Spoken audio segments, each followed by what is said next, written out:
time, baby! Number 10. Desert Island, FedEx. After Castaway put FedEx on the map, a commercial alluding to the blockbuster was inevitable.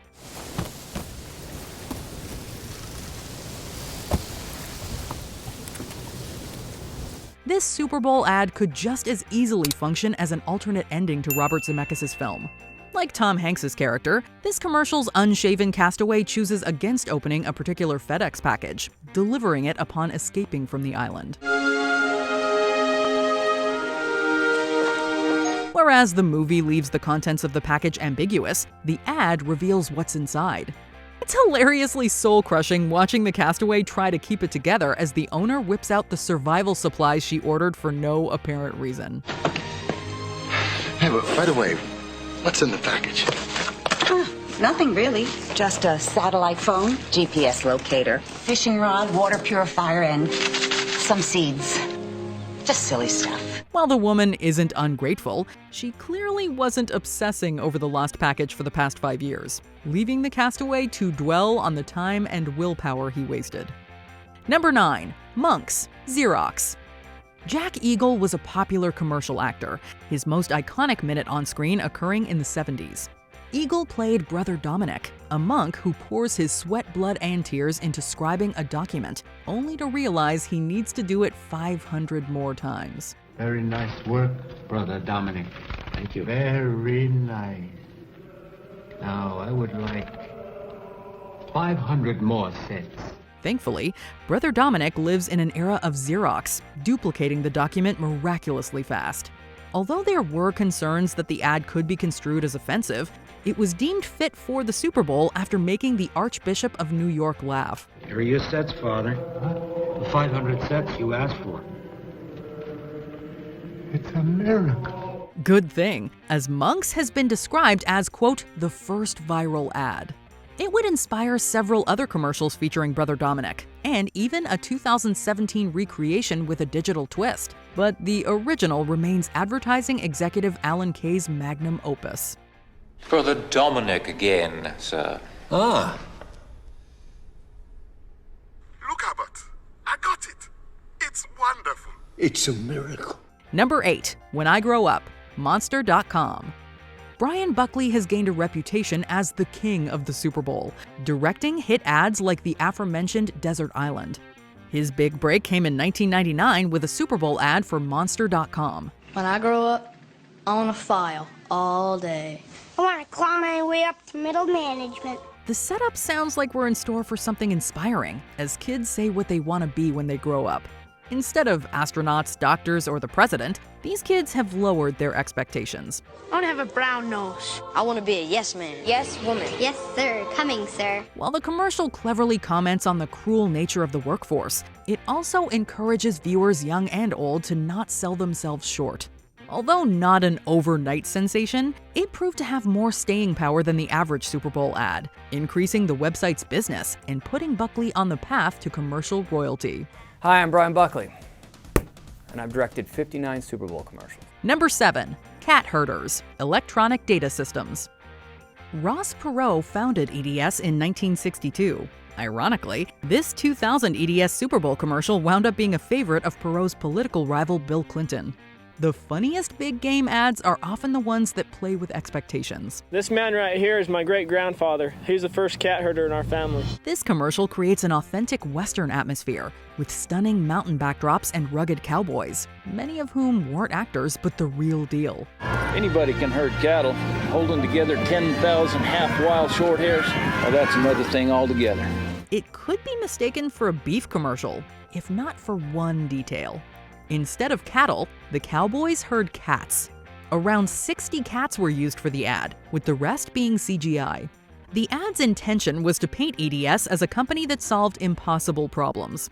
Not everyone can do what we do. I wouldn't do nothing else. It ain't an easy job, but when you bring a herd into town and you ain't lost a one of them, ain't a feeling like it in the world. Whether or not that message got across, the commercial definitely had people talking, laughing, and purring for more. Number 6. Diner, Pepsi. The 90s were a golden age of Pepsi Super Bowl ads, delivering staples featuring Cindy Crawford and Hank Williams' Your Cheatin' Heart. But sleep won't come. However, no Pepsi ad made us laugh harder than this classic, which also encapsulates the pinnacle of the cola wars. Director Joe Pytka creates an inviting environment as two truck drivers, one for Pepsi and the other for Coca-Cola, meet at a warm diner on a chilly night. Good song. Great song. The two bond at the counter over music, family, and the job. They cap off their new friendship by swapping drinks, although the Coke driver wants more than just a sip of the Pepsi. What starts as a heartwarming ad quickly escalates into a bitter confrontation, building to a hysterical punchline.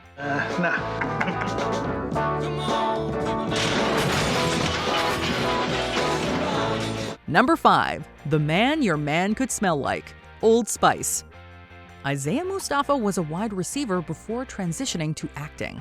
While he never played in the Super Bowl, Mustafa did star in this infinitely quotable ad. Hello, ladies. Look at your man. Now back to me. Now back at your man. Now back to me. Inspiration hit Mustafa on the way to his callback for the Old Spice Man role, deciding to put on a comic book hero voice that complemented the rapid-fire dialogue. Look down. Back up. Where are you? You're on a boat with the man your man could smell like. The ad may be fast-paced with settings shifting in the blink of an eye, yet the production lasted 3 days with about 67 takes. When it was finally finished, Procter & Gamble wasn't satisfied. The tickets are now diamond. Anything is possible when your man smells like Old Spice and not a lady. I'm on a horse. Although the ad was intended to air during the Super Bowl, they decided to reserve it for after the actual game. Despite this, the commercial not only won a number of Super Bowl ad polls, but also an Emmy. Number 4. Whassup? Budweiser. Technically, this commercial debuted in late 1999 during Monday Night Football. Hello? Hey, who? What's up? Nothing, B. Just watching the game, having a bud. What's up with you? Even before then, it derived from Charles Stone III's short film, True. The ad reached another level of popularity when it played during Super Bowl 34, though. For all the over-the-top ads that Budweiser has given us, their funniest is perhaps their most simple. The commercial consists of a few guys sitting on couches, drinking beers, and talking over retro phones. Yo. What's up? What's At the center of this basic premise is a perennial question that continues to spark thoughtful conversations and heated debates. What's up? The ad sounds silly, and admittedly it is, but the performances, editing, and overall execution perfectly capture bromance during the turn of the century, which still brings a smile to our faces. So what's up, B? Watching the game, having a bud. True. Number 3. Free Doritos. Doritos. You can always rely on Doritos to deliver a side-splitting Super Bowl commercial, Pug Attack being an example. The one that cracked us up the most, though, was a fan-made ad for the Crash the Super Bowl contest.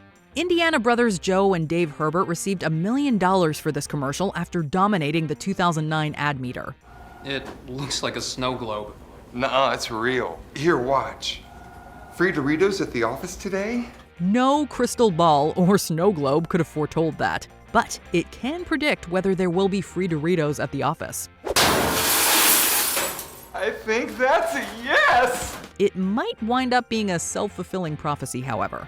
We're not sure what's funnier, that everyone acts so casually about an unhinged employee breaking a vending machine, or that this winning commercial came from, quote, two nobodies from nowhere, as Dave described himself and his brother. Will I finally get that big promotion? Promotion? Not in your future. Number 2. You're not you when you're hungry. Snickers. Some were introduced to Betty White through the Mary Tyler Moore Show. For others, it was Golden Girls. Hi. Hi, Rose. What a day.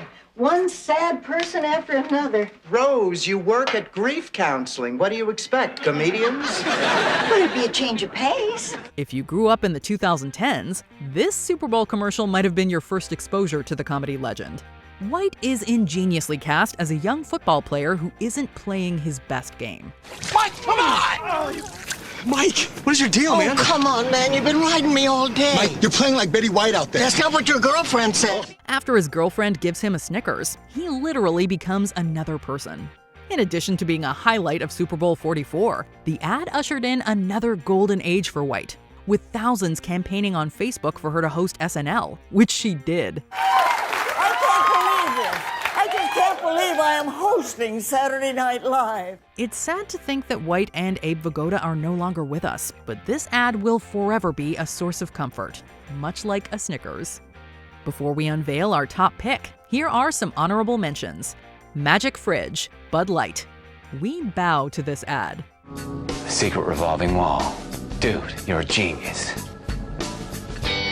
Guys, hurry up! The Magic Fridge is back! Just My Shell, M&M's. The M&M anatomy continues to fascinate us. My shell is brown. It just looks like my milk chocolate is showing. Only a fool would think I'd actually show up naked. So it's that kind of party. Hit it! I'm sexy and I know it. Aye. Joe Montana Miracle Stain, Tide. Another gem from Brian Buckley.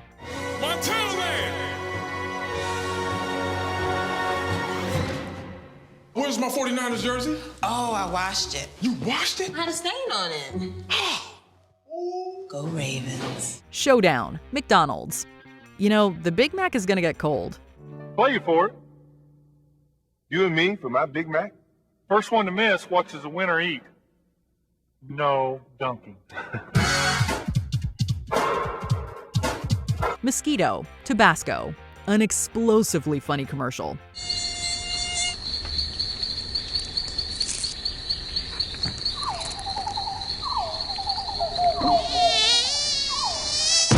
Number 1, Terry Tate, office linebacker, Reebok. Ray Lewis, Dick Butkus, Terry Tate. What do they have in common?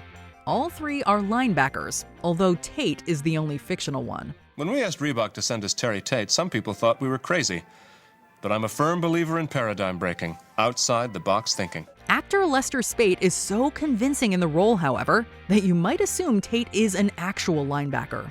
It's hard to imagine any office hiring him, though, especially when the job involves tackling other employees. You know you need a cover sheet on your TPS reports, Richard. That ain't new, baby. Hey, Terry. Hey, Janice. Directed by Rawson Marshall Thurber of Dodgeball fame, Terry Tate, office linebacker, is a different kind of underdog story about a football star trying to make it in the white-collar world. The contrast is funny enough, but the hard-hitting physical comedy elevates this commercial to another frontier of hilarity. That's not to say that Terry's gone soft. He still does what he does best. I already got my oil change. He grows Wow! This ain't your home, so don't use the speakerphone, Roger! It's pain time for Tate's co-workers, but for us, the only pain is from dying of laughter. Did you enjoy this video? Check out these other clips from WatchMojo, and be sure to subscribe and ring the bell to be notified about our latest videos.